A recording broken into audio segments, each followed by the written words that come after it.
नमस्कार दोस्तों, study for goals पे मैं रंजित कुमार आप सबों का स्वागत करता हूं।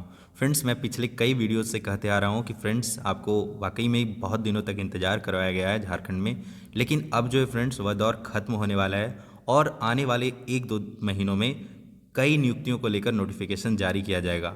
नियमावली जितना बनना था वह बन गया है, कुछ बन भी रहा है, लेकिन अब आप निश्चिंत रहें कि अब नियुक्तियों को लेकर विज्ञापन जारी किए जाएंगे। ठीक है, तो उसी के तर्ज पे हमें एक उत्पाद अवर निरीक्षक या फिर एक्साइज दरोगा कहें, उसका एक नियमावली हमें मिला है।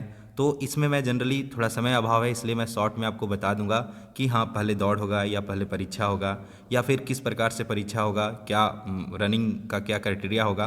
तो ये मैं समरी में आपको बता दे रहा हूँ, आप इसे देख लीजिए और इसी के आधार पे तैयारी कीजिए। और अगर आपका अगर दौड़ने वगैरह का प्रैक्टिस एकदम से जीरो हो रखा है तो आप वार्म अप भी कर सकते हैं। मॉर्निंग में एग्ज़ाम के लिए भी लाभदायक और आपके पर्सनल स्वास्थ्य के लिए भी यह लाभदायक है, तो ये काम आप कर सकते हैं। तो चलिए मैं शॉर्ट में बता देता हूँ, बाकी अगर आपको लगे तो डिटेल में भी आप कमेंट बॉक्स में लिखना, मैं डिटेल में भी इन सब चीज़ों को क्लियर कर दूंगा।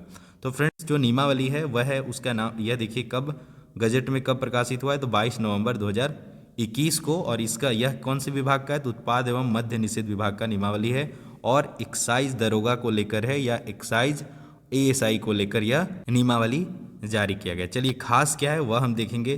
खास यह है फ्रेंड्स, पहले इसका जो नाम था उसे बदल कर अब क्या रख दिया गया, तो झारखंड उत्पाद अधीनस्थ सेवा संवर्ग भर्ती एवं सेवा शर्त संशोधन नियमावली 2021 के रूप में यह जाना जाएगा। इसमें फ्रेंड्स पहले क्या था उस पर हम चर्चा नहीं करेंगे। देखिए पहले यह था, इसके प्रतिस्थापित करके क्या किया गया, अब क्या है वह उस बात पे हम लोग चर्चा करेंगे। तो अब फ्रेंड्स इस पोस्ट के लिए न्यूनतम शैक्षणिक योग्यता अभ्यर्थियों को आयोग में आवेदन प्राप्त होने की अंतिम तिथि तक स्नातक अथवा समकक्ष उत्तीर्ण होना अनिवार्य होगा। इसके अलावा झारखंड सचिवालय को लेकर मैं जो नियुक्ति नियमावली बताया था, उसी प्रकार इसमें भी जो बाहर के कैंडिडेट हैं या जनरल कैंडिडेट हैं उनके लिए मैट्रिक और इंटरमीडिएट झारखंड से अनिवार्य होगा। और इसमें ध्यान रखिए कि जो आरक्षण नीति से आच्छादित अभ्यर्थी हैं, मतलब जो झारखंड के ओबीसी एससी एसटी हैं, उनके लिए 10वां और 12वां का क्राइटेरिया कंपलसरी नहीं है। इसके अलावा फ्रेंड्स आप ध्यान रखिए, यह जो है अभी जो मैं बता रहा हूँ एक्साइज कांस्टेबल का यह नियमावली नहीं है, यह है अवर निरीक्षक उत्पाद यानी एक्साइज सब इंस्पेक्टर के लिए है। इसमें फ्रेंड्स आप देखिए कि क्या हाइट है, क्या रनिंग होने वाला है, मेजर यही है, इसके अनुसार ही आप इस एग्ज़ाम का तैयारी कीजिएगा। तो वह जो है फ्रेंड्स जनरल कैंडिडेट के लिए क्या है, सामान्य वर्ग के लिए न्यूनतम ऊंचाई कितना है, तो 160 सेंटीमीटर और सीना 81 सेंटीमीटर, ये जनरली सबका होता है, इसमें कोई इशू नहीं है, इस पर केयर करने का भी ज़रूरत नहीं है। आर्थिक रूप से कमज़ोर EWS के लिए न्यूनतम हाइट कितना है, 160 सेंटीमीटर ही है। पिछड़ा वर्ग यानी OBC के लिए भी न्यूनतम 160 है। अनुसूचित जाति SC और अनुसूचित जनजाति ST दोनों के लिए कितना न्यूनतम हाइट है, 155 सेंटीमीटर और यहाँ पे भी सीना में भी 2 सेंटीमीटर का छूट है, जिसे आप देख लीजिए। महिलाओं के लिए न्यूनतम ऊंचाई कितना है, तो 148 सेंटीमीटर। ठीक है, तो यह रहा फ्रेंड्स जो हाइट को लेके क्राइटेरिया है वह यह है। इसके अलावा रनिंग जो मेजर चीज़ था वह यह है कि रनिंग पुरुषों के लिए है 60 मिनट में 10 किलोमीटर दौड़। तो फ्रेंड्स मैं जिस एग्ज़ाम से सेलेक्ट हुआ हूँ उसमें भी 60 मिनट में 10 किलोमीटर का दौड़ था। इस दौड़ में कैसे आप सफल हों, इसको लेकर मैं बहुत जल्द एक सेपरेट वीडियो बना दूंगा कि कितने समय आप दौड़ेंगे तो आसानी से दौड़ पाएंगे और क्या क्या प्रॉब्लम आते हैं दौड़ने के समय में, ये सब चीज़ें मैं बता दूंगा और बहुत जल्द बता दूंगा। ठीक है, तो यह हुआ पुरुषों के लिए। महिलाओं के लिए फ्रेंड्स की 40 मिनट में 5 किलोमीटर का दौड़ होगा। तो ये काफ़ी आसान है अगर अच्छे से प्रैक्टिस किया जाए और एक सही स्ट्रैटेजी से कंटिन्यू अगर थोड़ा थोड़ा करके भी आपको दौड़ने का प्रैक्टिस रहेगा तो यह चीज़ें आसानी से हो जाएगा। इसके अलावा फ्रेंड्स आपको सुनने में आ रहा होगा कि हाँ पहले एग्ज़ाम होगा कि पहले दौड़ होगा, तो अब एक्साइज कांस्टेबल में क्या होगा उस संदर्भ में अभी गजट में नहीं आया, जैसे आएगा उसे मैं बताऊंगा। फिलहाल जो ये अवर निरीक्षक का पोस्ट है यानी एक्साइज दरोगा का पोस्ट है, उसमें पहले फ्रेंड्स देखिए पहले क्या था, पहले देखिए मैं बता दे रहा हूँ, पहले था प्रारंभिक परीक्षा, फिर लिखित परीक्षा, साक्षात्कार, चिकित्सा, इस तरह था। लेकिन अब उसको विलोपित कर दिया गया, इसको हटा दिया गया। इसके जगह पे अब डायरेक्ट लिखित परीक्षा होगा यानी एक ही एग्ज़ाम होगा, उसके बाद शारीरिक दक्षता परीक्षा होगा और उसके बाद चिकित्सा परीक्षा होगा। तो ये 3 परीक्षाएं होंगी और ध्यान रखिए कि लिखित परीक्षा के आधार पर ही आपका मेरिट बनेगा। शारीरिक दक्षता परीक्षा क्वालिफाइंग होता है, इसमें कोई मार्क्स नहीं दिया जाता है। तो यह हुआ फ्रेंड्स इस नोटिफिकेशन का खास बात। इसके अलावा आपको लगे कि कुछ और डिटेल छूट रहा है तो मैं उसे भी डिटेल में बताऊंगा। थोड़ा सा समय अभाव है इसलिए मैं इसे फास्टली बता दे रहा हूँ। इसके अलावा इसी में एक और पोस्ट है फ्रेंड्स, सारे योग्यताएं वगैरह सब सेम रहेगा और वह जो पोस्ट है वह सहायक अवर निरीक्षक यानी ये ASI होता है, असिस्टेंट सब इंस्पेक्टर।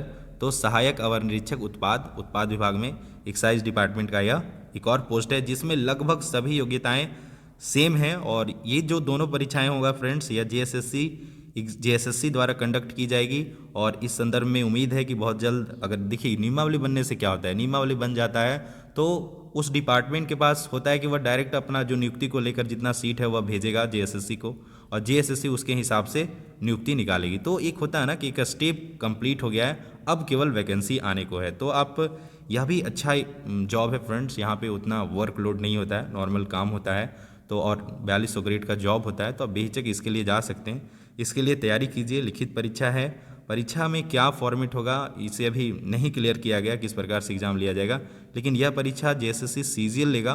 तो ऑब्वियसली जो JSSC CGL संयुक्त स्नातक स्तर का सिलेबस है, पहले 2017 में आया था, उसी सिलेबस को आधार मानकर अभी पढ़िए जब तक कोई नया नोटिफिकेशन नहीं आता है।